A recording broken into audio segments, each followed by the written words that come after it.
நமக நாளை தினம் மீனராசினியர்களுக்கு ராசிக்கு 5ஆம் இடத்து அதிபதினு சொல்லக்கூடிய சந்திர பகவான் 5ஆம் இடத்தில் ஆட்சி பெற்று இருக்குது. சிறப்பு, உயர்வு, மேன்மை, தனயோகம் உண்டு, தனலாபம் உண்டு, பிள்ளைகளேட்டு நன்மை மேன்மை உண்டு.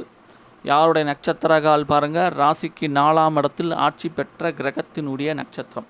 அப்போது மீனராசி நேயருடைய குழந்தைகள் நல்லா படிச்சிருக்காங்க, நல்ல வேலைக்கு முயற்சி செய்கிறாங்க, நல்லபடியாக வேலை கிடைக்குமா அப்படிங்கும்போது நல்ல இடத்துல நல்ல சேலரியில் வேலைவாய்ப்பு கிடைக்கக்கூடிய யோகம் உண்டு. அந்த திசை பார்த்திங்கன்னா வடக்கு திசையோ அல்லது வடமேற்கு திசையோ அமையக்கூடிய தொழிற்சாலைகளோ தொழிற்கூடங்களோ அல்லது கம்பெனியோ கல்விக்கூடம். இப்போ கல்விக்கூடத்தில் முயற்சி பண்ணாங்கன்னா நல்லபடியாக வேலை கிடைக்கக்கூடிய வாய்ப்புகள் உண்டு.